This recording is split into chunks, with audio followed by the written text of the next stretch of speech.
Welcome to a special mailbag episode of the It's a Mimic podcast where I, Adam, am sitting down with one of our Patreon subscribers, Gerald, who has generously become one of our patrons of Metallic Great Worm tier. That means that he's able to sit down and record an episode with us, and he decided that today we're going to be discussing how to use the mirror planes, the Ethereal Plane, and the Astral Plane in his homebrew setting. But before we get started, let's get to know Gerald a little bit. So tell us all about yourself. And actually, the very first thing that I have for you, which I'm sure you've not prepared, is where does the name Plantoons come from? Because that's your online name in the Patreon Discord. Nowhere sensical, right? Just a they never are. Of plantains and pantaloons. Yeah, you know what? Fair enough. So, I forget what Andre's name was the first time that he was on here, but it's all been Snowosaurus Rex and ridiculous things like that, and then Terror Pickle and Acid Dialogue. Like, all of the names are ridiculous in the Discord, so that makes as much sense as anything else. So anyway, let's talk about you. Where are you from? What do you do? Give us your bio. Sure. I'm from New York State, so the States, and I'm in business continuity crisis management stuff. So imagining the worst things that could happen to somebody's day on any given day. And is that like a natural disaster level, or like business interruption for like domestic issues, or is that like on a personal level? That's more strategic. So it could be a natural disaster if it was serious enough. I'm not in a position where you're delivering first aid or band-aids or anything, but from kind of a strategic operational level, what do you do if, this site is underwater from a hurricane, knocked down by a tornado, gets exposed to a cyber attack, you cover the whole gamut then, right? Oh, yeah. It's global, right? It's organization building, essentially, right? So you must have had a hell of a time with COVID. Were you doing this job at the time when the pandemic broke? Yeah, it was actually the first response that I was officially at the seat for. That I've been supporting an organization for 3 or 4 years, and a week into kind of the official role, we pulled up the response room for COVID and got to watch that absolute cluster kind of work its way through with the man. That must have been wild. That must have been absolutely intense. From a kind of a standpoint of the crisis management stuff, we had the playbook open in front of us going, oh yeah, the CDC is going to walk through these steps. We're going to see this one, and then we're going to see that one. And then we would just watch those indicators go by and nothing happening at the federal level, just looking around the room going, all right, like, when do we have to put our grown-up pants on and start taking action because nobody else is? Jesus, that's wild. Yeah, it was something else. And so you decided to spend your free time saving the world as well with D&D? Yeah. lower stakes, I think, right? Well, I mean, technically higher stakes, but fictional. Right. Yeah. I would hope higher stakes. How long have you been playing D&D? Oh man, what year is it? 24. Gotta be creeping towards 30 years now. Oh, you've been playing since you were a kid then? Oh yeah. I think I got the first book I owned was 3rd edition, but I was playing a little bit before that. How'd you get into it? So I had friends who were big fans of it. I think I got really into it around probably the middle of the life cycle for 3rd edition. Yeah. That's when we were playing a game a week or so, bouncing back and forth between the D&D system or the Star Wars D20 system. We had the old World of Darkness D10s. Still have about man, that takes 10,000 D10s from that system. Yeah, I never played it, but I watched it. That's wild. Yeah. Yeah, nothing like rolling like 100 dice. Right. You better get good at adding right now. So yeah. And have you been playing D&D consistently, or at least tabletop role-playing games consistently since then? Yeah, I don't think we took a big break at any point. It slowed down a bit when kind of the friend group I played with started to kind of shunt off to do college and whatnot. But we always had little meetings, little games, little gatherings. We would get together and do some of it. And then probably about 10 years ago or so, with everybody that was going to come back, we picked it up and went a little bit more. Over that intervening period, I've also introduced a lot of other people to Dungeons and Dragons, especially with the kind of the release of 5e and its simplified rule set. You no longer need a math degree to figure out how to make a strong character. Yeah. Did you dabble in 4th edition at all? A little bit. It was cost prohibitive for us Fair enough. at the time as newly emerging college students. Now I have an insane number of miniatures, but back then it was like we were mostly playing with like little glass beads. Oh yeah. We had a giant grid that was one of the dry erase grids up on the wall, and we were using just literal scraps of paper that we were ripping off, putting blue tack on the back of it, and writing our name on the front of it, and then moving around like that. Like it was. Oh yeah. It was innovation. Yeah, the budget level of D&D when you're in your early 20s. So especially back then. Yeah. So do you have any other hobbies or passions besides D&D? Like what's your nerd cred? I guess most of it that emerged in the early 2000s. Big into Star Wars, bigger into Star Trek. That's always kind of a man of taste. I see. Yep, very good. Yeah, a little bit more. I was introduced to Star Trek in an atypical path, I guess. I actually watched the original first because my mom was obsessed with it. So I watched all that before I watched The Next Generation. I actually didn't finish The Next Generation until I was in my 20s because you couldn't get it, back before streaming services. No, you had to go out and buy those $120 box sets of the season, one season at a time, right?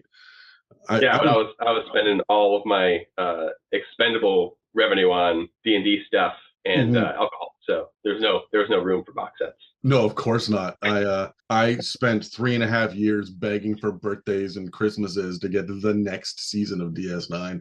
Right? Yeah. And my parents went in $1,000 on that over half a decade. So I remember those days. I'm sure they kept tabs for you.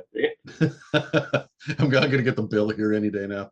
I want to ask, how do you feel then? I mean, it's not D&D, but how do you feel about the new stuff, Strange New Worlds, and have you seen any of the new versions of Star Trek? Does it hold up for you? I've seen some of it. I think for me, I try not to get too lost in the incredulity of people reimagining something that I have already imagined, right? Mm-hmm. Yeah. So I like that they're taking passes at it. I hope that they don't go overboard and wear the material so thin that it's not useful anymore. It's not, there's nothing novel about it, which is kind of what they're doing on the Star Wars side of it, right? Like you'll get they even did it with comic books. I mean, I guess of course they did, but with the Marvel stuff, it's like, here, go ahead. We're releasing like 40 hours of content every year. Like, guys, that's too much.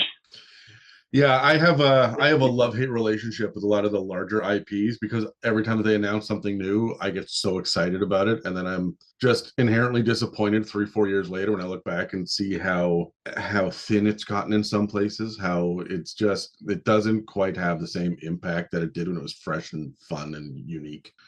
Yeah, I mean, it's so tough too, because like with Marvel, that was kind of the cutting edge of that process, right? Where it's like Iron Man, that first one with Robert Downey, you're like, this is so good. Yeah. And then it keeps that pace for that first couple of years, and then I don't know, probably around the early 2010s is when it starts to come off the rails a little bit. They're releasing like 4 or 5 movies a year, and then they start to talk about TV shows, and they start talking about spinning things, and you're going, oh man, I see the shark in the distance. Yeah, it's interesting to see, and I mean, I'm glad that we're starting to get. I also have a love-hate relationship with the idea of the like 20 years later movies. Because there's some Tron legacies that just don't need to exist. But for every one of those, you end up with Alien Romulus, which I really enjoyed. Man, I'm so excited to see that one. I haven't seen it yet. I've only heard good stuff. Well, I'm not going to overhype it or spoil it, but I got to say, I have been a defender of the Alien franchise, even when it didn't deserve it, for a very long time. And I'm glad that we finally got a movie that felt like Alien again, which was nice. So, I mean, it's such a cool idea. Have you played the Alien tabletop at all? no, it's one of those ones that I look at out of the corner of my eye, and I never thought that I'd have anybody interested or invested in doing that. And then both Dan and Sean have gotten really excited about the Alien franchise with this new Alien Earth show coming out. And surprisingly, Mieka has just dove in head first. I'm like, yeah, we can watch the first one. You may like it, because I was showing her all these movies from the 70s she'd never seen before, like Jaws and whatnot. And I got into the Indiana Jones stuff from the 80s. And I'm like, well, there's the Alien franchise. She watched the first one and said, what are all the movies? How many are there? Can we sit down and do them all? And she has been so invested in it, which is phenomenal. So it's one that I might just sneak into a Friday night game at some point in the next year because I'm so stoked about it. Have you played it? It's really well thought out. It's a lot of fun. We do a round robin style game on our Tuesday night table. Mm-hmm. So like we take kind of rounds at DMing, and our DM that's at the seat right now is running through the Alien tabletop game, and it's brutal as hell. I feel like it needs to be, right? It does.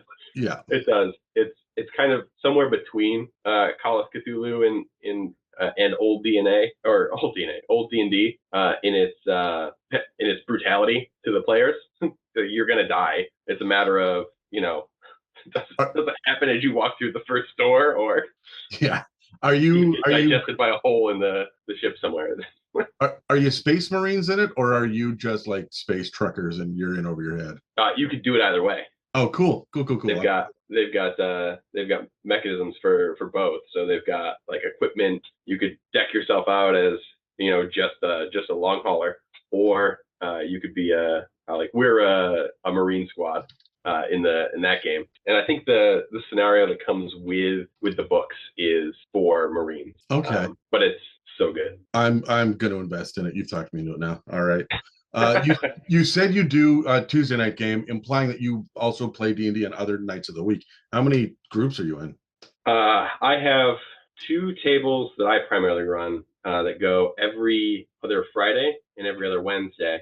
We have a Tuesday that's every week, and I have one that's less regular. It's about every other weekend, and I have one that's every other Thursday. Holy crap. The Wednesday, not the Friday. Yeah, so it's a lot. When COVID hit, we went hard. a lot of those every others were everys during COVID because you just couldn't see anybody. We were just like playing online all the time because you're sitting on your hands all day every day for that. Do you still primarily play online, or are you guys in a room now? No, there's only one game that we play online now. I mean, it's I love that the tools are out there, but there's just nothing like rolling dice in a circle with your friends. I agree. Yeah, I agree 100%. Yeah, you lose something when you do it online. And the campaigns that we had, like in person and then online and then in person again, you could feel the difference. Absolutely. I'm not a fan of online play. It will do in a pinch, and I'm afraid that might be the only way I'm going to be able to play with some people, like Peps, right? And I do it with Mieko when we do our one-on-one. It's through online play, right? But I much prefer sitting in the room. So, do you often DM? Are you like the primary DM in your circle of friends? I don't think so. No. I mean, I hard pressed to say that one of us is the primary. We got lucky, right? We've been playing together since we were tiny. So, it used to be one of my friends DM'd all the time. And then I got niche for it and tried it. And so we would kind of switch back and forth. And now there are, I think, 5 of us who DM pretty regularly. And that Tuesday night, right, we'll do like 4-month increments where we'll run through basically seasons of whatever the game we're in. So we'll have campaigns that last years. We'll go through like an arc, a chunk of that campaign, and then switch over to the next one. So, the DM in that one has a few months to kind of write and get everything up and ready and organized, and then go right back into it in about a year. That's really impressive that you guys are able to have that level of cohesiveness and kind of through thought as well, from one, like taking a break and then moving back into it as well. I know a lot of players. My Sunday table that famously has Megan and Casey and Dan and Dave and Charlie, and hopefully soon Mieka. God, it's a big group.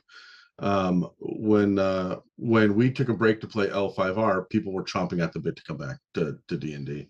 I have had all of them ask me, what midweek content are we doing, or how are we going to fill the time between, because in 2 weeks from this recording, I'm heading down to Maryland, and then I've told everybody I'm not playing D&D again until January. So I need the hiatus. So I'm also not doing anything podcast in that period of time either. So the editing struggle has been real for the last like 3 months. I can only imagine. Yeah, I don't sleep much anymore. So, but in 2 weeks, whatever got edited, and we do have the team of other editors. Tyler, Dan, Brad, Kyle, and now Steve are really helping as well. But like taking that big break is going to, I think, really affect everybody on the podcast, right? Taking that big break is going to affect all my D&D players, and they're sitting there looking around going, what do we do next? How do we fill in this gap? And they come back just almost like foaming at the mouth, ready to play again whenever we've had to take a break. So, because we usually take summers off. We didn't this year, but we usually take summers off. And Charlie and Dan get outright twitchy, and they will come after me and say, "What? It's the middle of July. Can we do a one shot?" And watching them try to piece together what their notes were from last time, or equipment lists, or any of that shit. The idea that you guys take breaks in campaigns to play other things and then come back is amazing, and I love that idea. I'm not sure the average D&D player can handle that. It can be challenging, right? Because you're stepping into characters that you haven't inhabited for sometimes as much as a year or so. I mean, I have one that's on the shelf that we haven't picked back up in probably 2 years. I had when I moved into this kind of role, it was taxing for a bit. Of course. It really just started getting to the point where it's like, all right, I can join the Tuesday cycle too. But part of that too was I man Wednesday all the time, except for the last few weeks, but it's back. And then Friday is the game. That's actually the one we're talking about, and I co-DM that one with one of my friends that's in the Tuesday group too. So all right, the table can get so big. It's just like you drag 5 or 6 people into D&D, and you've already dragged these other people into D&D. You can't have a 12-person table. I am legitimately thinking about how I'm going to try to balance married life here in a bit with introducing another night of Dungeons and Dragons at the table, at the house. We're going to see how Mieka likes that idea. But I got to ask, how's co-DMing? So I think I could only do it with like a very specific type of person. Mm-hmm. You really have to work off each other really well. The thing I love the most about it is when you're in a situation where there's more than one NPC and they need to interact with each other, you're not talking to yourself. Mm-hmm. Mm-hmm.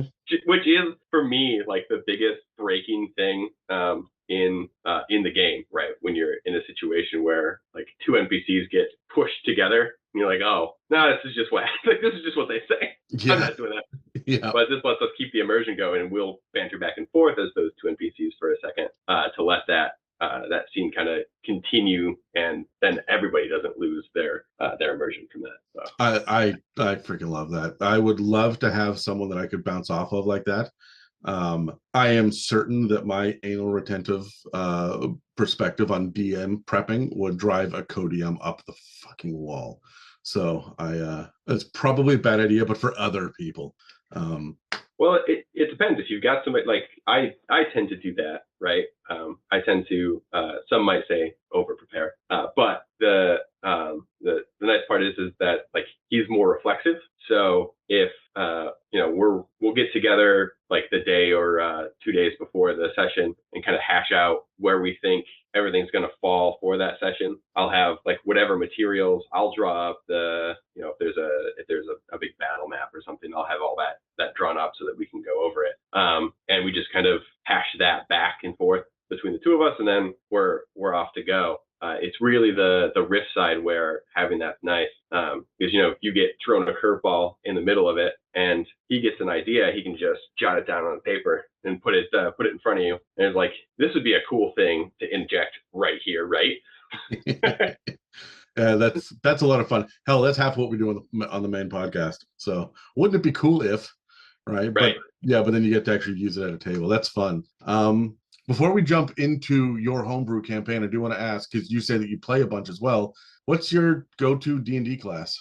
I don't know if I have. I like to play a little bit of everything. I think my favorite character I ever had is he's like a back when 5. Well, I guess we made him in 3.5, didn't we? That's how long ago that campaign started. But he ended up being a 5e probably for the last 2/3 of his runtime. He was in 5e, so he was a sorcerer that dabbled in espionage and diplomacy. So he did a lot of the face work. He did a lot of the. Did you multi-class? No, I did raw. I don't like to be too efficient.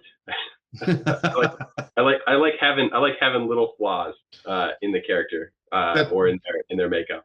Yeah, that's Dan and Terry both say the character's made by the flaws, right? Yeah, and he was lazy in some of his social interactions, right? Because he could lean on magic. He could be like, yeah, I could get really good at convincing people, or I could just manipulate this person through Arcana and then outthink them later, right?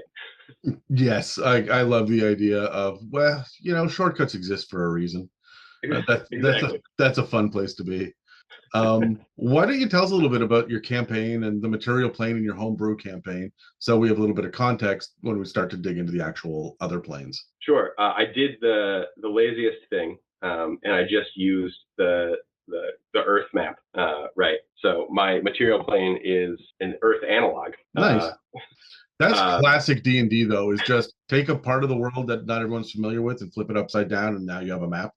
Yeah, it's most of Southeastern Asia. That's where they're sitting in right now. The far history of the realm is that in ages past there was like a mageocracy, right?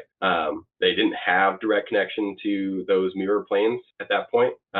They just had kind of a nation or a global spanning mage empire. At some point, they breached those planar bonds, or not the word I'm looking for. The barriers, barriers, yeah, barriers. That's the one. So they breached those barriers, and the two mirror planes, kind of the Fey analog and the Shadowfell analog, started to bleed into it, right? So you had a lot of kind of new creatures, new magics, new kind of hazards emerge from that. The empire itself was kind of segmented and ground down, and now you have like little bastions that are ruled by powerful entities that have established essentially fiefdoms on the material plane, that are reflected in their domains on the Fey or Shadowfell plane, or both, right? I really like that. I think that's a lot of fun. Did you have like a history involved for the players, or did this happen in campaign? So the far history, they're not aware of. So if we consider that, think that like 1,000 years ago, there are barely elves alive that remember. Okay. When that was sundered. A lot of the old buildings and conduits that were used by those mages have long since fallen into disrepair or been buried. The ruling castes for where they are right now are devoted to their sense of divinity, which in their region is dragon, right? So all of the gods that they pray to, gods with quotes, right, are dragons that rest their power right now in the material and the kind of Feywild analog. That's really neat. Do you have like legitimate dragon stat blocks listed up for them, or are they just like, yeah? Yeah. I've got so right now it's a council of a dozen dragons that run everything. It's headed by a crystal dragon. They're all kind of that Great Wareham tier. Yeah. But they were previously headed by a gold dragon. So one of the things that we did do is kind of pull apart some of the. I'm not a big fan of these things are always good and these things are always evil. So we pulled that apart a little bit. Like the god of the hunt, right? For them is a white dragon. The old kind of leader of this was a gold great worm, and it was banished to and sealed in the Shadowfell realm. That's not good for him. No.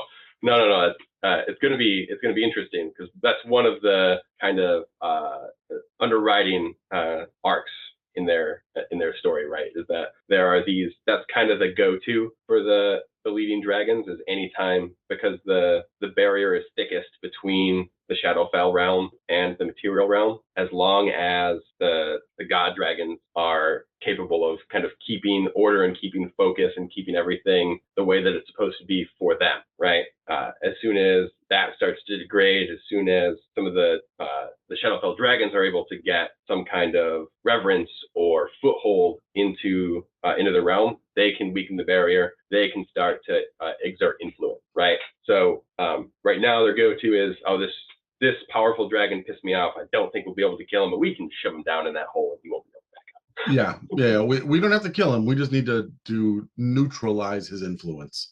So yeah, I like that. Yeah.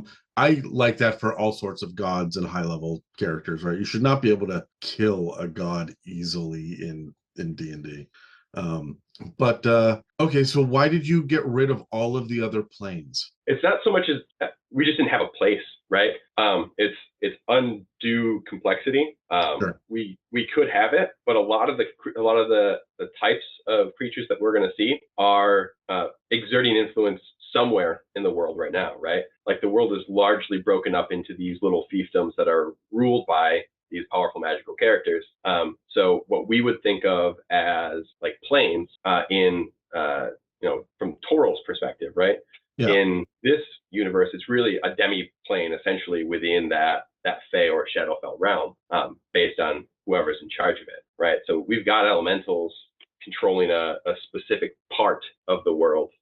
We've got giants controlling a specific part of the world. Fiends have a little place they call home, right? So all of these like creature types exist, and you can find them all over, but they have specific regions that they are exerting their influence over, they control, and their demi-plane essentially lives in mirror to that spot. That's really fun. I like that. It makes the world feel smaller and somehow more dangerous as well. Have you thought about what your afterlife is like? Only vaguely. That's one of the things that we've got kind of on the board that we're like, we have to.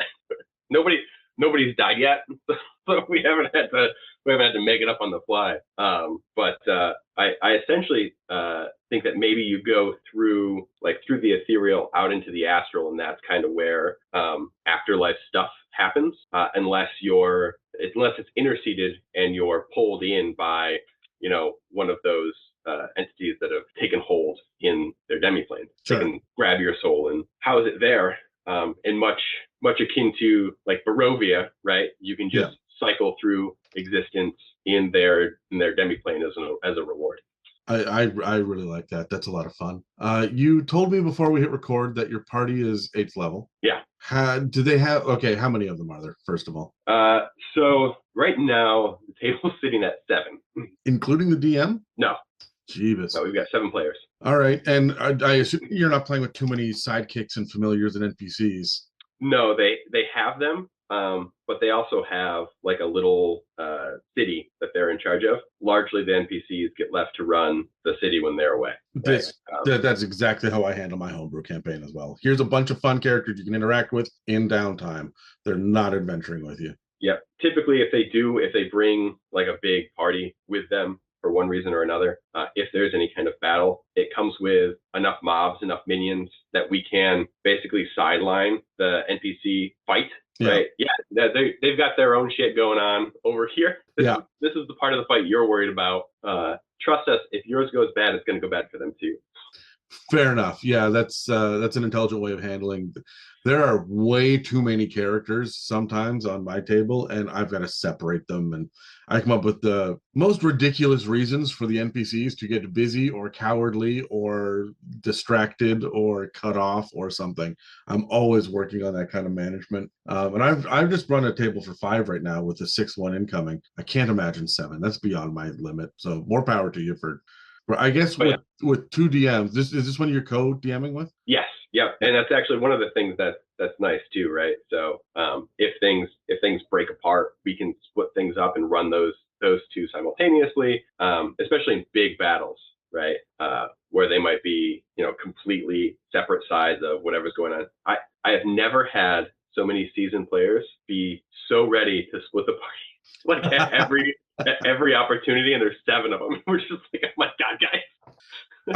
I got sick and tired of my party splitting the party at every opportunity, and so I went out of my way to split them. And I took it from 6 people in one party to 6 people across 4 different split parties. So there was a lot of solo play and whatnot. And we've been doing that since May. So I think we're on month 4 or 5 now. And then when we pick up playing again, the idea is that Mieko will rejoin, so everybody's going to come together again. And hopefully that will work this splitting the party shit out of their system. That is the goal. That's a good goal. That's one of them. But it's we saved by the other guy in the chair, luckily. Yeah. Or if we've got huge combats, right, and it's broken up into sections, it'll be like, hey, you control this set of mobs, I'll control this set of mobs, and be able to roll dice back and forth. So they don't have to watch just me play against myself or run too much at any given moment.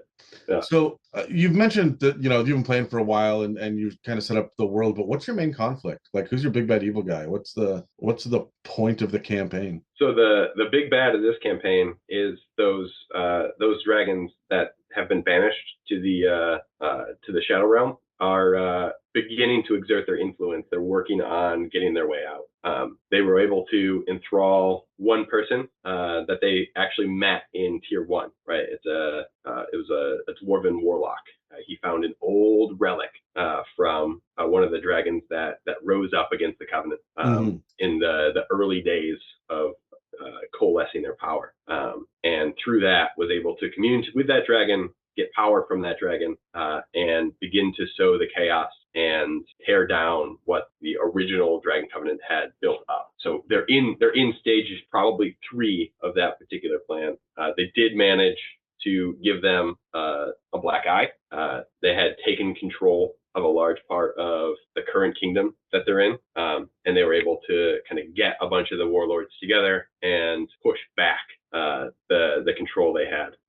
They did do a bit of an oopsie. All right.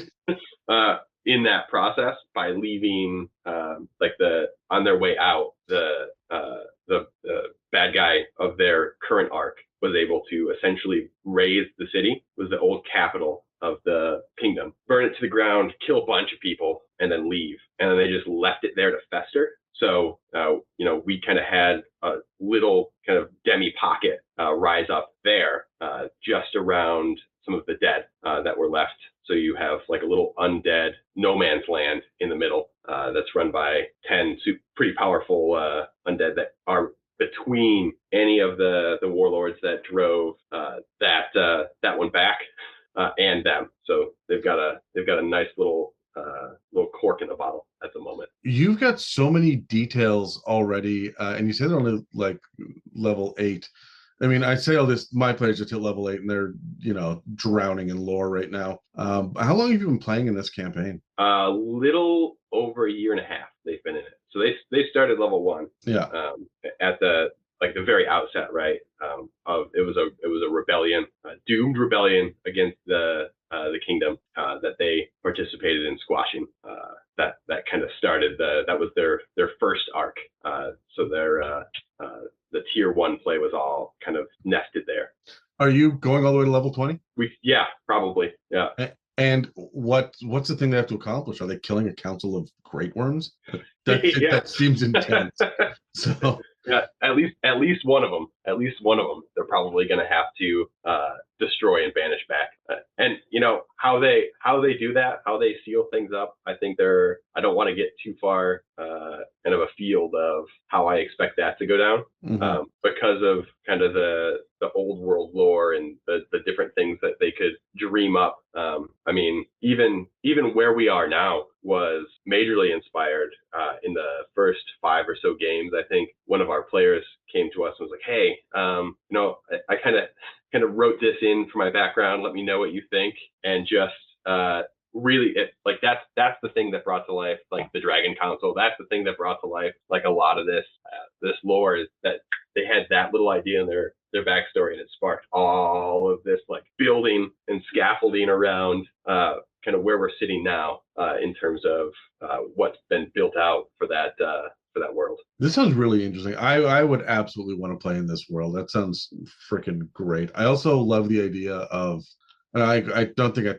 I said this, having different kingdoms run by different creature types is an inspired move. I really love that idea. I run very like multicultural metropolitan cities where there's just a mishmash of all sorts of shit. You see pixies and giants walking down the street with humanoids, and elementals are flittering around the like tops of the towers and stuff. And having it separated with, I'm assuming you have just like basic humanoids in and among the mix most of the time. Yeah, so you'd think about 40% of the population globally is humans, right? So regardless of where you go, that's a pretty static number. Kind of the number of other humanoids fluctuates based on a lot of different factors.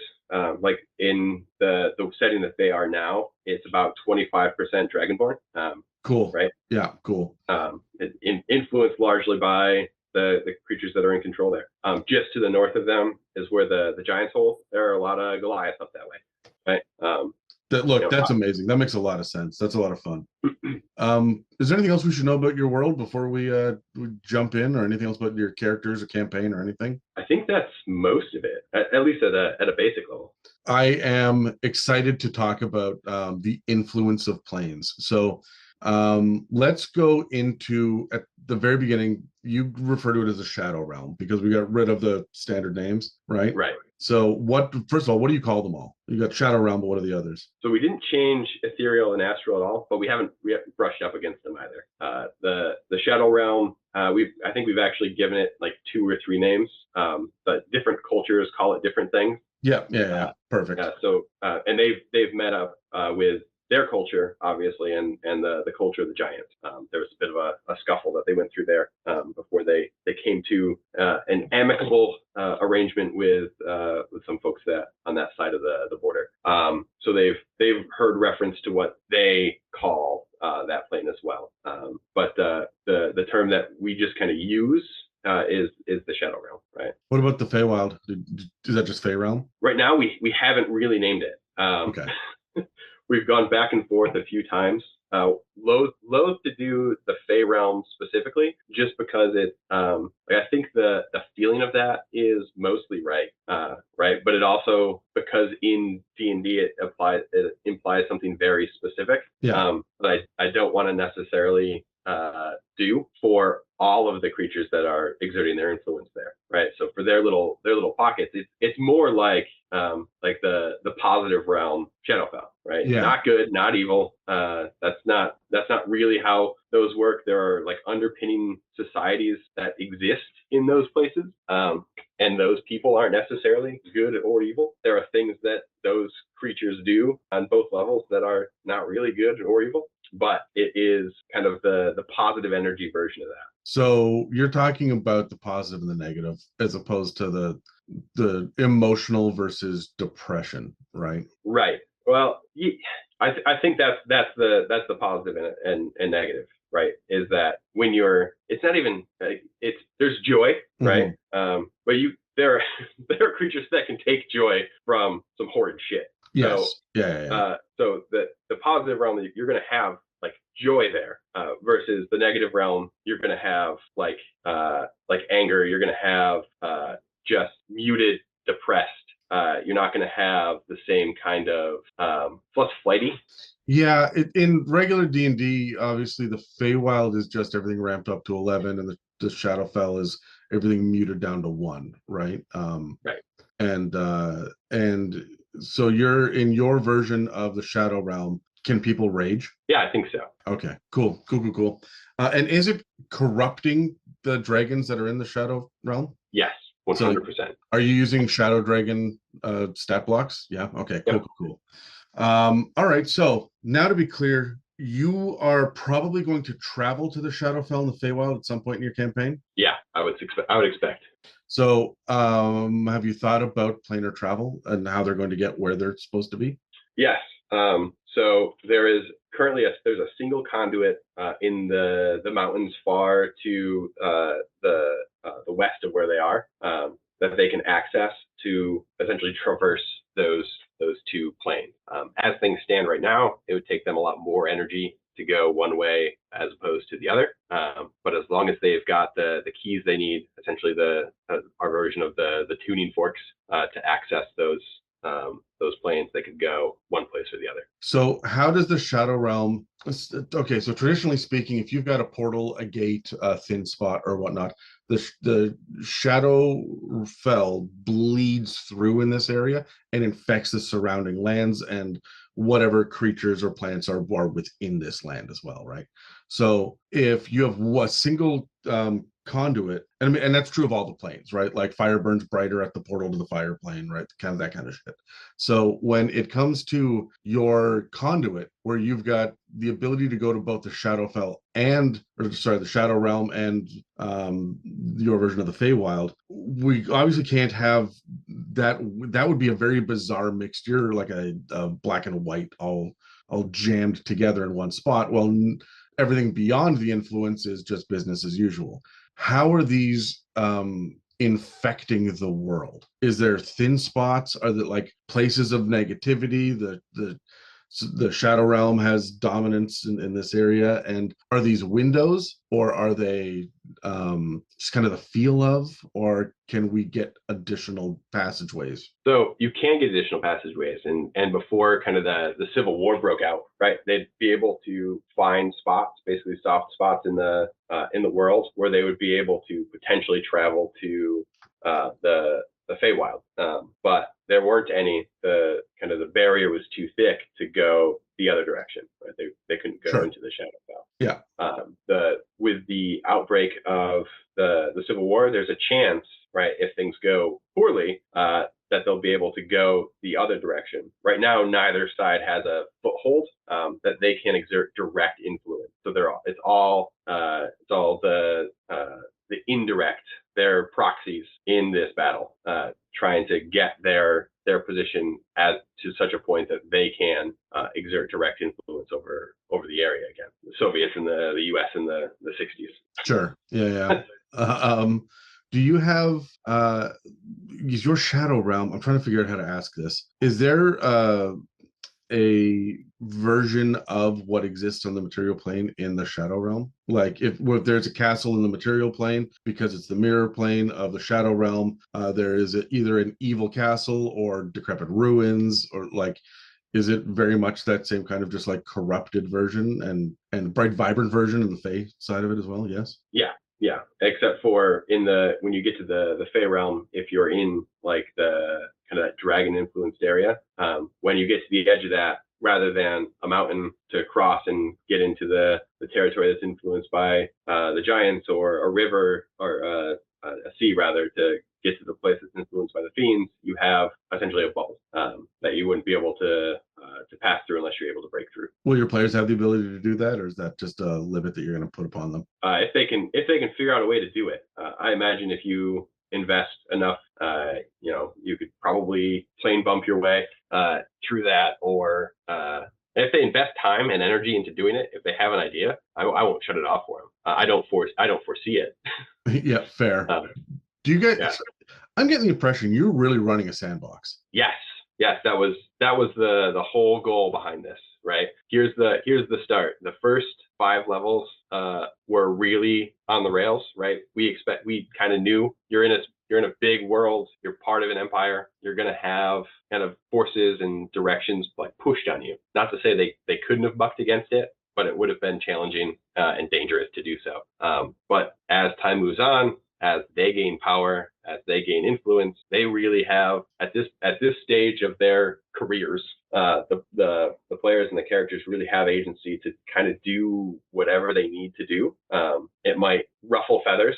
They might have really been the instigators of the current kind of civil conflict between the warlords that they had pulled together, right? They negotiated and they made an agreement with the giants to the north, the age-old enemy of the empire that they're a part of, right? Never before had they had that kind of agreement.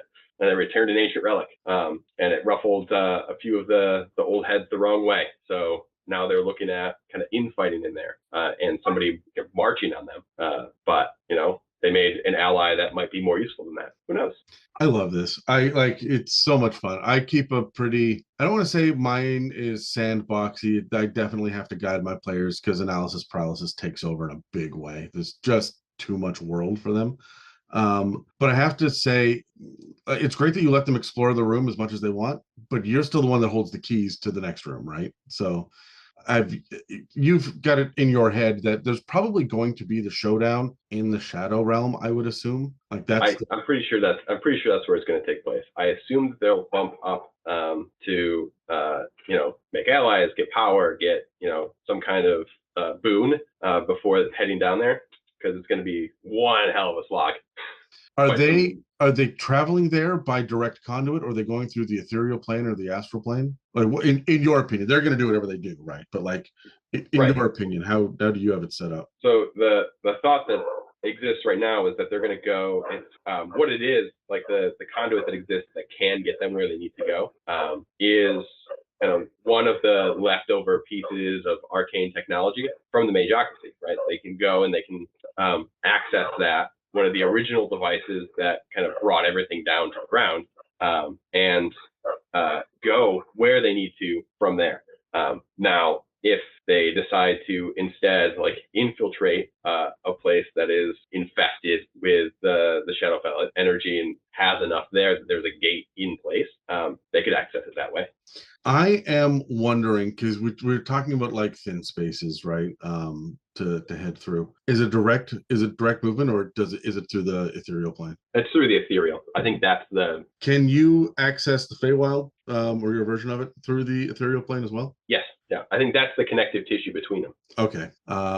And you can access any of them through the Astral Plane? I think you would access. I think the Ethereal is the linkage to each of them, right? Okay. So if you get back to the Astral, that's kind of the outside. If you imagine like the Ethereal Plane as our galaxy, right, or our solar system rather, the Astral would be our galaxy. Okay. Just trying to wrap my brain around the travel as well. So I like the idea of the Shadow Realm bleeding in.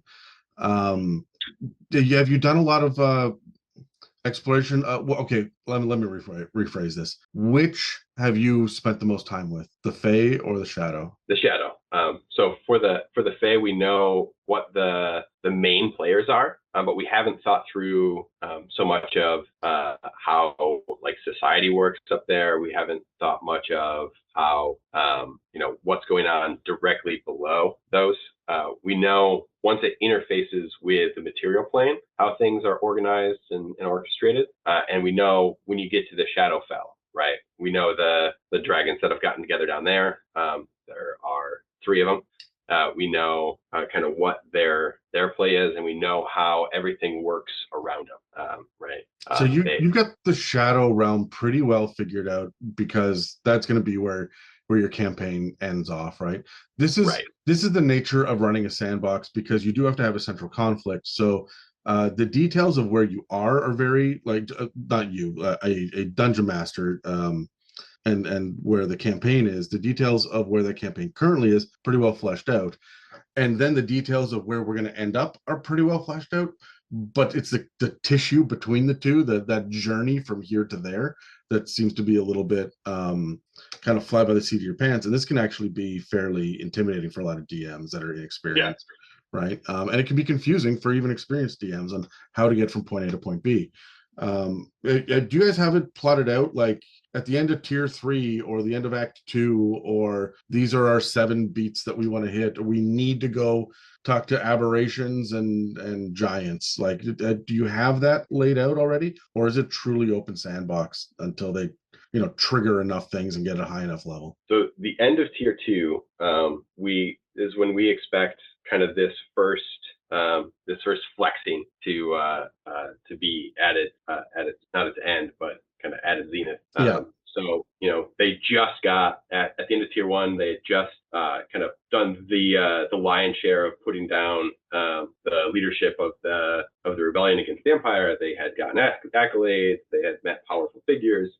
They got a little bit of a sponsorship, and they began to do work kind of in that tier 2 set is when they started to kind of push. And now we're about halfway through tier 2, and they're just about to I can reckon with the world that power and influence that they've developed has robbed, right? So that's where we expect the real civil war that they've kind of initiated, unless they find a way in the next level and a half to put a stop to it. The wheels are in motion for interested players to kind of take their piece of the pie through the perceived weakness of the current imperial state. I have to say, before we move on, this feels like such classic Dungeons and Dragons to me, right? The idea of just like mucking about with political entities and potentially setting yourself up to rule entire regions, and like by the middle of tier 2, right? What the regular 5th edition adventure paths that we get, middle of tier 2 is where you're still in dungeons fighting stuff. But classic D&D, like AD&D and 3.5, by the time you're level 8, you have just kicked the door open of destiny and you're marching through to claim your own shit. And I absolutely love to see that. Yeah, right. But if you look at your peers in the NPC or monster space, right, that's also what you're looking at in terms of like your captains, your generals, your warlords. They're all in kind of 8 to 12 range. Yeah. Late tier 2, early tier 3. That's from my perspective, that's where you should be.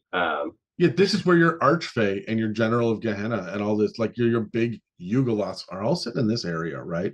But I just, a lot of the 5th edition DMs that I've met think about it in very 5th edition terms, and I can always tell when someone's been playing previous editions when they look at exactly that level of balance that you're talking about, when they start to look at how the impact of the characters at early level are really going to push forward kind of more grandiose plot lines.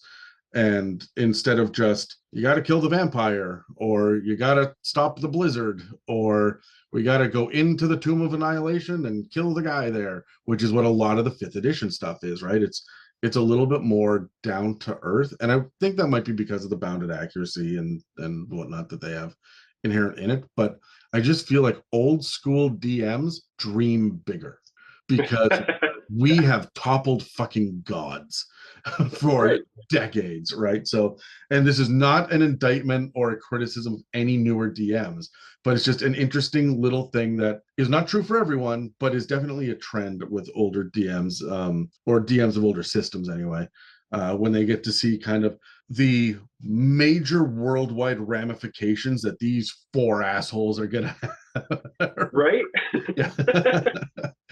That's really the beauty. One of my favorite things is, when we get into, especially the big social ones, right? Yeah. Like it's what, two games ago, I think it was, they had the son of probably the most powerful warlord in their coalition come to them to basically slap him on the wrist and strut about them going and making this deal with the giants up north without even consulting the most powerful member of their coalition. Like, how dare you? Like, obviously we're in charge. We're the biggest. You gotta ask. Yeah, that's so much fun.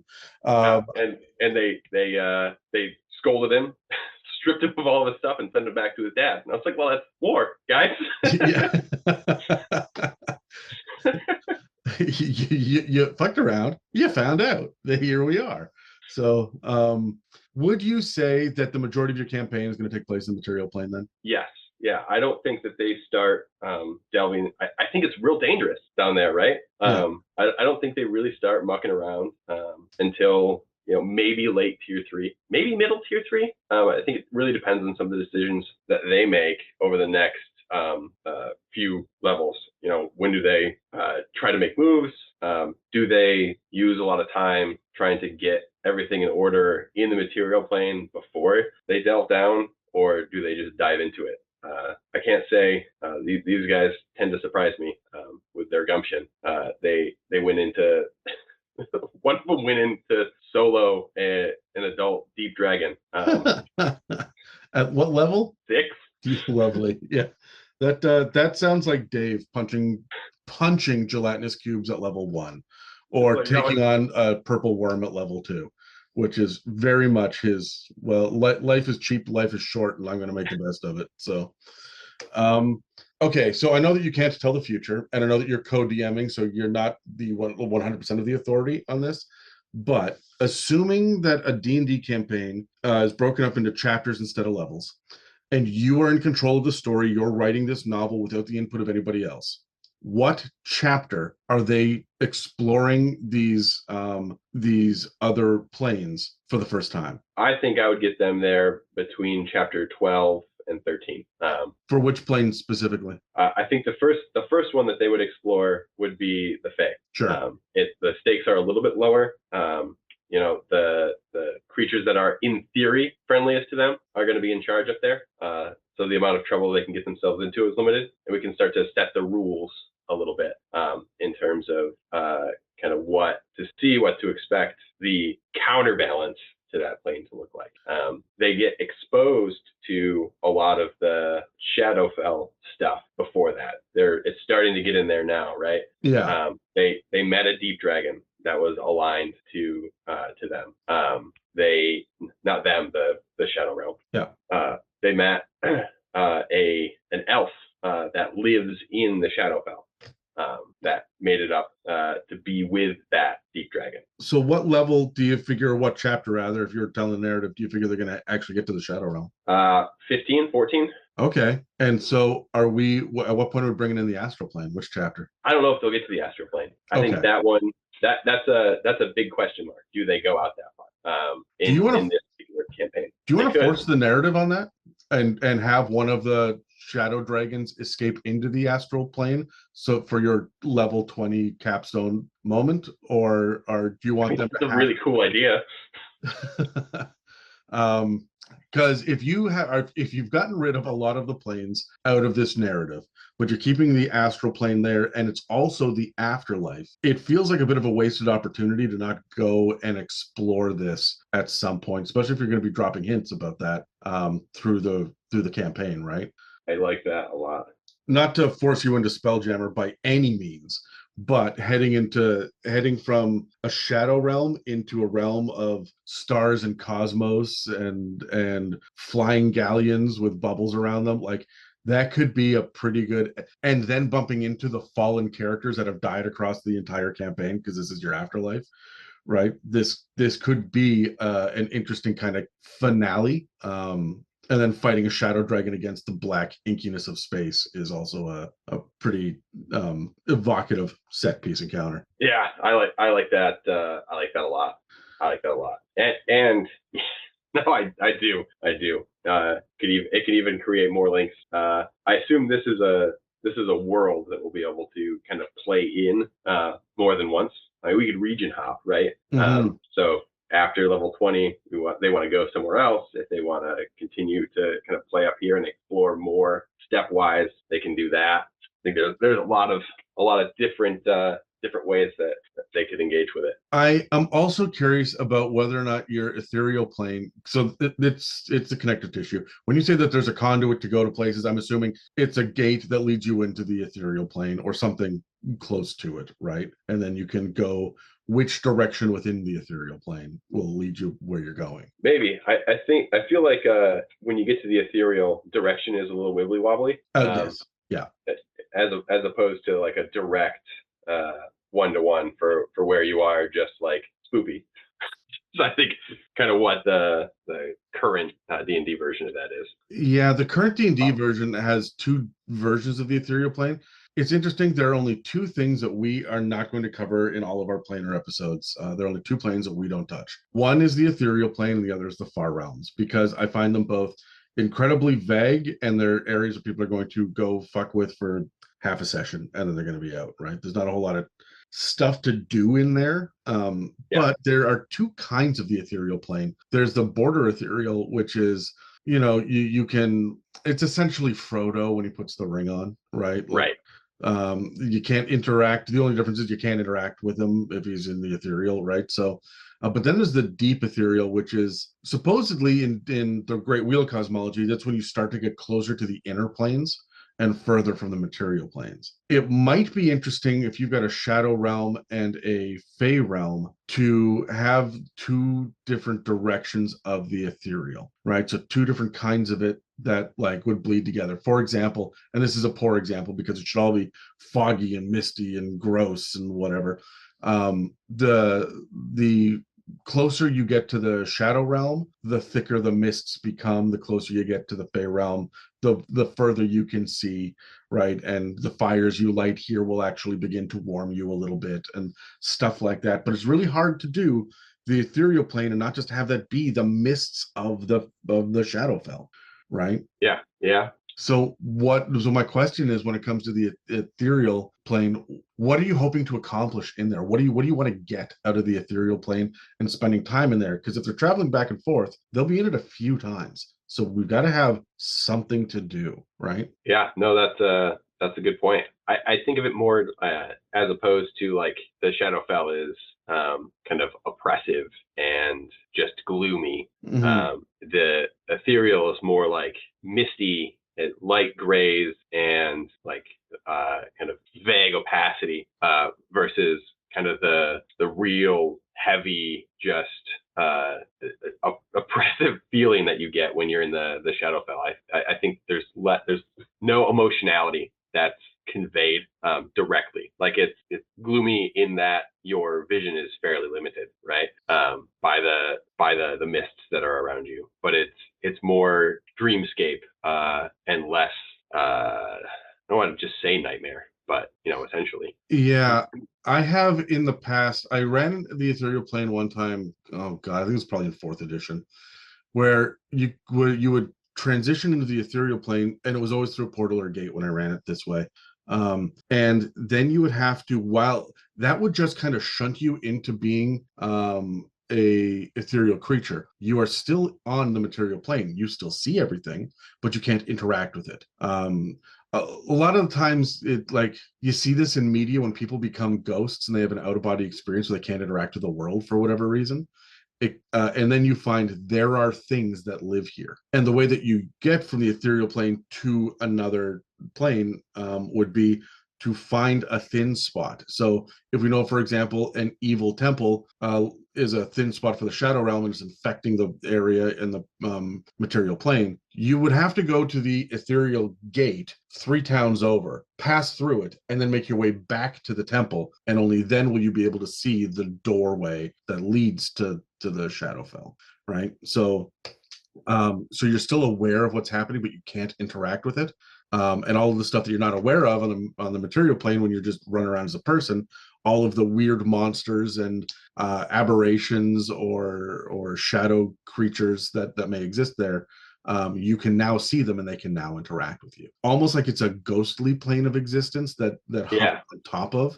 I prefer that to the vaguely nonsense. Everything is a little bit distant, and it sits on top of, but separate. Then you can't see anything, and nothing can see you, and like there's just a lot of nothingness in the ethereal plane in fifth edition anyway, and in the Forgotten Realms, Great Wheel Cosmology. I always want to fix it. It's the thing I don't like about the cosmos. Yeah, it's the thing that seems most half considered, right? Yes. Yeah, I feel like shadow magic exists and they keep referencing it, and shadow creatures exist and they keep referencing it, but they tie it all to the Shadowfell, which could Yeah, have. that's Shadowfell and Shar, right? That's all the Shadow Weave stuff. Yeah. So what Yeah. the hell is the ethereal plane? It's not ghosts. It's ghosts. It's undead. Like the Shadowfell is ghosts, undead, shadow, depression, darkness, death, and undeath. So what are we doing in the ethereal plane? What lives there? And the only thing that we have is fog. Fog lives there.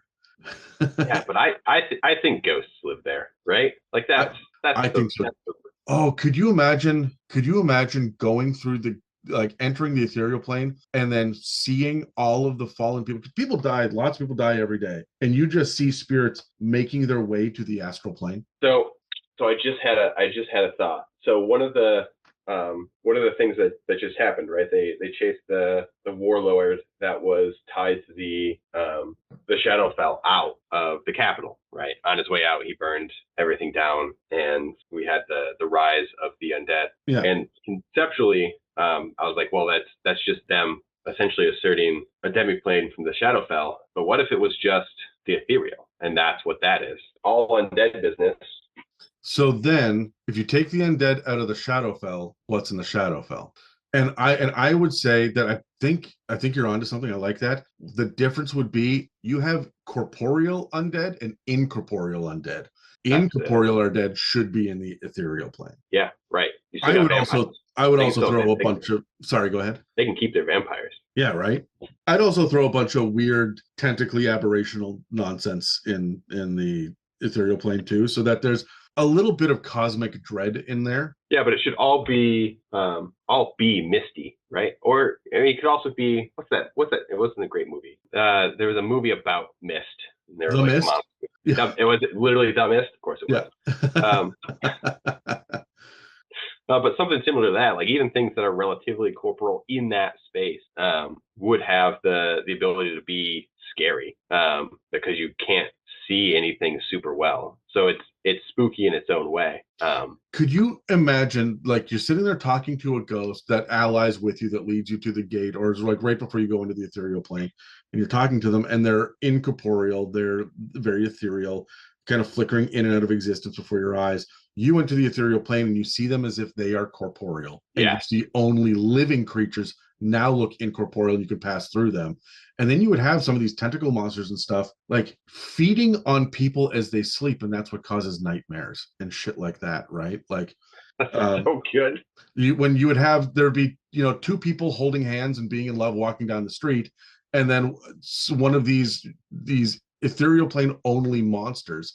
I might use a Sorrowsworn for this, right? The lonely walks up and just puts his creepy arm on one of the two people, and then they break up and they both feel very lonely, right? And like you'd be able to kind of have these ethereal creatures wielding influence over the emotions of people, but you could have it be good or bad, because you could reskin a bunch of fey creatures to give people happiness and joy as well by infecting people through the ethereal plane. And then maybe maybe those are the guides to the Fey Realm or the Shadow Realm, right? You've got to work with these creatures somehow to find the path. If you follow the ghosts, you go to the astral plane. If you follow the positive emotion creatures, you head to the Fey Realm. And if you follow the negative emotion creatures, you could follow them to the Shadow Realm. I'm just spitballing here. I'm just trying to come up. But you are, but I love every single second of it. Like, does that make sense? Is that something you'd be interested in exploring? Yes. Yeah, that makes perfect sense. That gives it gives life to that space that was just kind of like sinew, essentially, right? From the design standpoint, it's really just plain your sinew. But now it's a mechanic of its own. What about including things like if items get left behind by travelers that pass through the ethereal plane, and over time these things lose their corporeal nature. So where you would have something like you pick up a knife from the ethereal plane that's just been like a dagger that's just been discarded, or you find it, there's one of these tentacle monsters has killed another adventurer, and you come across their body, you loot it, you get a dagger. But when you come out into any of the other realms, that dagger only looks like a hilt, but you can still stab with it. There's still a blade there. It's just now invisible, and it does force damage, shit like that, or psychic damage, because it's been infected by the ethereal plane now. So this is how you can get loot in there, and it'll all be absolutely weird. I wouldn't lean into necrotic because that'll be the shadow realm, Right. but force or psychic because that feels ethereal. Yeah, man, it's so good. So with that, now they're gonna spend a level at least. Well, they should have to pass through it a few different times, right? Yeah. So so you'll be able to go through it over and over, especially if they can see, then they won't be able to see the whole landscape, right? Because there should be some amount of mist and fog, but the 60 feet of fog that they tell you to use in the DMG, I wouldn't use. I would have it be 500 feet of visibility, so that you can actually see and interact with the plane instead of walking down a street and not knowing what the buildings are on either side. Yeah, and I think spatially it's wibbly wobbly enough that you could enter it in the same place but see something different. Oh, you know what would when be you cool? access the plane. You know what would be cool is if you roll a concentration check before your perception check, the fog will actually open for you and you alone based on how high you roll. So by focusing, you can see further into the ethereal plane. The next question I have for you is, are sounds deadened or do they echo even more through this empty space? That's a great question. I think it might depend on how close you are to a Shadow Realm or a Fey Realm passage. Yeah. Right. And that would affect the nature of the reverberation you get. Yeah. Yeah. So when you're dead center, it's just silence. No, I would say it would be normal, because the closer you get to the Shadow Realm, the more it becomes deader and deader until you get within 10 feet of the passage, the gate, the whatever it is, and then it's completely silent there, right? Yeah, that's good too.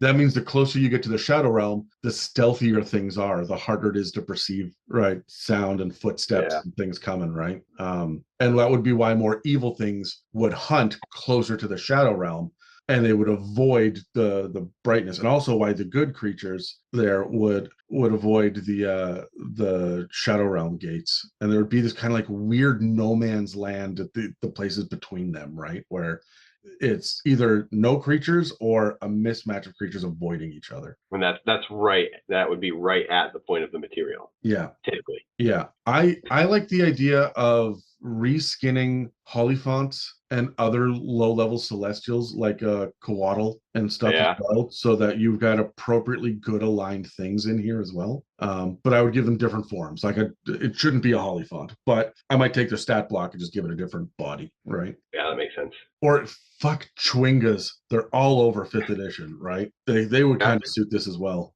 Actually, what if all of the good stuff was small and could swarm, and all the bad stuff was big and imposed, their power on people? Oh, I like that. Big and sneaky. That's so terrifying. Worst combination. I will tell you right now, that's Dave. He is a hunter and he is a big guy, and he can be quiet when he wants to, and it's disconcerting. Nothing quite like it. Yeah, nothing quite like a big bearded guy who makes no sound as he comes up behind you and whispers hello in your ear. I worked with him at Fright Nights, and it was wonderful to watch him do that. It would scare the shit out of people when he was playing a zombie at this haunted event. But so let's look then at the ghosts, the people that pass. When you die, you rise from your body in the ethereal plane. You can see the material plane there, and it just looks like, from your perspective, that you have two bodies, but you had to have, like, I don't know, this urge to move in a direction. Nobody knows where they're going, but they just know kind of instinctually where they head once they die. Or would there be reapers, some sort of neutral creature to guide them? I think it's a combination, right? I think when you come up, like, your instinct is to head towards the astral, but just like baby turtles, right? Yeah. There are things out there that are after you. I think there are probably guides, right? Mm-hmm. And the closer you are to whatever entity is in charge, the more likely you are to get a good one. Yeah, To get you either to the realm that you're going to live in forever, or send you back out into the astral where I like the idea of the people that deny their instincts to move are what ghosts, or that's where all that comes from. So they hang around. That's why they haunt places and people, because they don't want to leave. But also, depending on how good or evil you were, could be whether or not a celestial or a fiend shows up to escort you, right? To the afterlife. Right. Interesting. I love this idea of this transitive plane. The ethereal plane has become so much more than I was expecting. It's just completely homebrewed now, but it's no resemblance, but it's better, so it's fine. So you have a single afterlife in the astral plane, which is fine. That's where all of the ghosts will go. And I don't know what you do with that. When they get to the astral plane, do they just become a part of the starscape and they float off, their souls are forever at peace, or are you going to let them live out an afterlife on a I think if you get to the astral plane, right, you're reintegrated into the cosmos, as opposed to like if you're pulled out into either of the mirror realms to basically just kind of recycle either in bliss or torment, depending on the relationship you had to the entity that gets a hold of you. So that's very cool, because your Fey Realm is starting to become kind of a heaven analog, and your Shadow Realm is becoming a hell analog, and then the Astral Plane is becoming a reincarnation analog. Yeah, I guess so. Yeah. Look, that's really neat. That's really cool. And if you don't actually phrase it that way, and if you let it just kind of run its cycle through the campaigns, your players will figure that out eventually, right?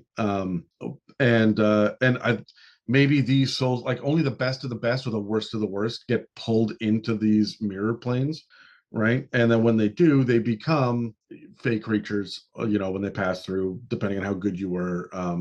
You'll become a more powerful fey creature. Depending how bad you are, you become more powerful undead. I'm assuming we're just going to go zombies and torment and ghouls and vampires. I mean, probably.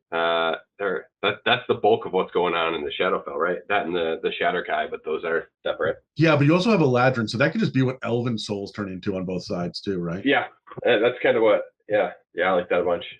Do you have legitimate gods, or just what's considered gods? Okay, so with no legitimate gods, this afterlife kind of runs itself and takes care of itself. And why is it the way it is? It just is, right? Yeah. Well, I think that the natural order, right, is out to the astral sea and everything recycles. The newly imposed order is everything got a hole punched in it. Yeah.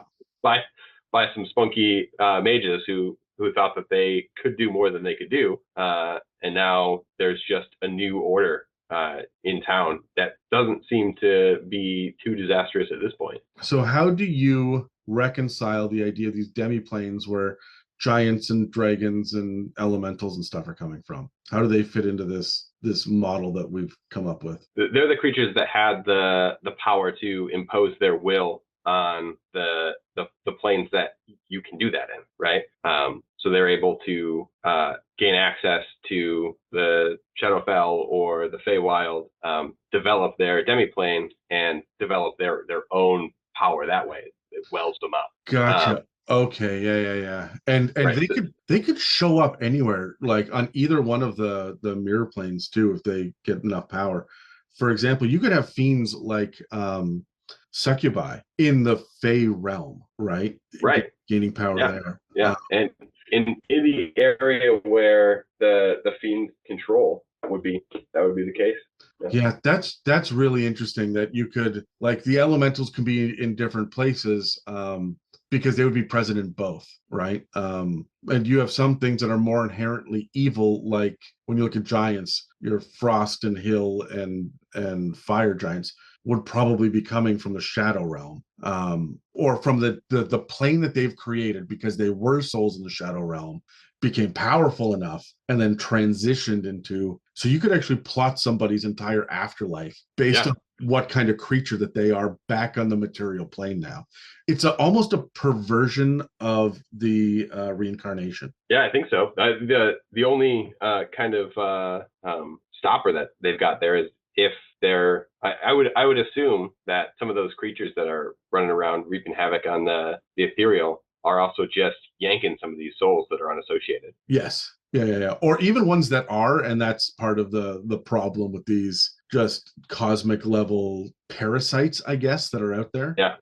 They'll come and they'll grab the souls of somebody else, whether they were going to walk out to the astral or they're going to go up to the Fey Realm. You get a Sorrow Sworn that runs up and nabs them in their little pincery claws, drags them back to the Shadowfell. Oh, what happens when you die in the ethereal plane? If you die in the Shadowfell, you come back in the Shadowfell, right? Or maybe you get reincarnated back on the material plane. What happens when you die in the ethereal plane? Do you just cease to exist? Yeah, I think so. Your energy just poofs away. So what's living in the astral plane? I think it's those. There are probably astral creatures, right? Like there's the big stuff out there. Like your astral dreadnought is going to be there. Yeah. I think that's where your abominations largely are, or coming from. I think that's where, you think about the far realms, you're thinking about like unknowable space. That's somewhere out there. Yeah, right? The great old one patrons are going to be out there as well. That's probably where the mind flayers come from. Okay. Yeah, it's almost like another dimension, but like the humanoid souls that are getting recycled through the system or get, they'll get to go to either bliss or torment and then either exist there forever or gain enough power to get recycled as a new creature into a demi-plane, which is now punched through into the material plane, which is creating all this fucking chaos. But all of these souls can't exist as a conscious sentient being in the astral plane, right? Because you turn into stardust, you get recycled through. I would hazard to say, just for argument's sake, for design's sake, it takes a certain number of years for people to get reincarnated, and it seems to be randomly arbitrary, just so that you can still speak with undead, right? So, so it should be a certain amount of time where you just cannot contact anybody over 10,000 years old, or, the longer they've been dead, the more likely, the more of their soul has been reincarnated, and so what they can actually do to interact with you is going to be lesser, right? And so that's why it's easier to talk to a ghost than a spirit of a corpse, right? Yeah, and it puts some extra limits on some of that reincarnation stuff. Yes.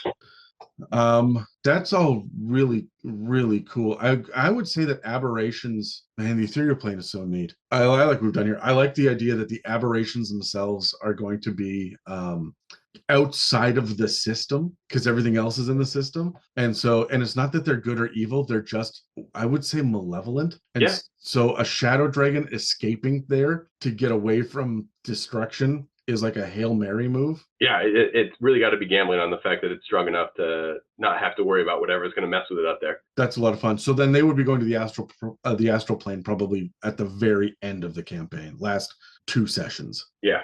Shit, all right, I'm into it. So we've been talking for about an hour and 45 minutes at this point. What else? What have we missed? What do you still want to go over? Man, I really think we fleshed out a lot of the question marks that I still had. So I'm really looking forward to throwing some of this stuff in, and even I think it really even informed some of the things that are kind of live in the game right now, and gave them a little bit of extra depth that wasn't there before. So I like where we landed. That's great. Do you have any final thoughts or people, personal social media, projects, anything that you want to shout out or mention before we wrap this episode up? No, I mean, if you're on the Discord, you can find me there. I don't exist much online. Are you going to share this episode with your co-DM? Yes, for sure. Does this co-DM have a name? Brian. Yeah. Brian. All right. Well, hello, Brian. Great world you've made. So that's all for our discussion on home brewing for other planes. Thank you, Gerald, for choosing this topic, for workshopping your home brew, and of course for supporting the Patreon. And thanks to everyone else for listening to another episode of the It's a Mimic podcast. If you'd like to support us, we have a donate button on our website, itsamimic.com, a store with some It's a Mimic merch, and a Patreon. This episode and others can also be found on Spotify, Apple Podcasts, YouTube, and most other podcast apps. Thanks again for listening to It's a Mimic, where you never know what you're going to get.